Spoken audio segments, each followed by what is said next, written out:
जो इंसान पुण्य करता है उसे भगवान परेशानी में क्यों डालते हैं? दोस्तों, अक्सर हमारे मन में एक सवाल उठता है। जो इंसान सच्चाई के रास्ते पर चलता है, दूसरों का भला करता है, किसी का बुरा नहीं सोचता, फिर भी उसकी जिंदगी में दुख, कष्ट और परेशानियां क्यों आती हैं? अगर भगवान न्यायप्रिय हैं तो अच्छे इंसान को ही क्यों बार बार आजमाया जाता है? इसका उत्तर बहुत गहरा है। सबसे पहली बात, परेशानी सजा नहीं, परीक्षा होती है। भगवान कभी भी पुण्यात्मा इंसान को दंड देने के लिए कष्ट नहीं देते, वे उसे परखते हैं। जैसे सोना आग में तपकर ही शुद्ध होता है, वैसे ही इंसान कठिनाइयों से गुजरकर ही महान बनता है। भगवान जानते हैं कि यह इंसान टूटेगा नहीं, इसलिए उसे मजबूत बनाने के लिए कठिन रास्ता देते हैं। दूसरी बात, कर्मों का हिसाब केवल इस जन्म का नहीं होता। हम जो आज भोग रहे हैं वह सिर्फ आज का परिणाम नहीं है, यह पिछले जन्मों के अधूरे कर्मों का फल भी हो सकता है।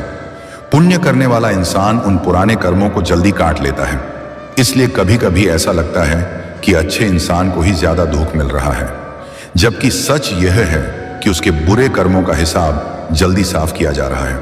तीसरी बात, भगवान रास्ता आसान नहीं करते, इंसान को ताकतवर बनाते हैं। भगवान ये वादा नहीं करते कि तुम्हारी जिंदगी में कभी दुख नहीं आएगा। वे यह वादा करते हैं कि जब दुख आएगा तब वे तुम्हें उसे सहने की शक्ति देंगे। पुण्यात्मा व्यक्ति को भगवान धैर्य, समझ और विवेक देते हैं ताकि वह हर हाल में सही रास्ते पर बना रहे। चौथी बात, भगवान अपने प्रिय को ज्यादा परखते हैं। महाभारत में देखिए, श्री कृष्ण के सबसे प्रिय पांडव थे, फिर भी उन्हें वनवास मिला, अपमान सहना पड़ा, युद्ध लड़ना पड़ा। भगवान राम को ही देख लीजिए, मर्यादा पुरुषोत्तम होकर भी उन्हें वन जाना पड़ा। इसका मतलब यह नहीं कि भगवान उनसे नाराज थे, बल्कि वे उन्हें आदर्श बनाना चाहते थे। पांचवी बात, दुख इंसान को अहंकार से बचाता है।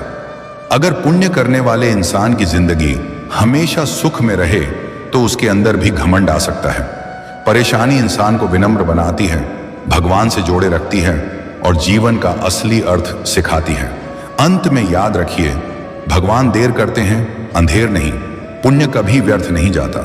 जो इंसान अच्छे कर्म करता है उसका फल उसे जरूर मिलता है, कभी इस रूप में कि उसका दुख कम हो जाता है, कभी इस रूप में कि उसकी आत्मा मजबूत हो जाती है, और कभी इस रूप में कि भगवान खुद उसका सहारा बन जाते हैं।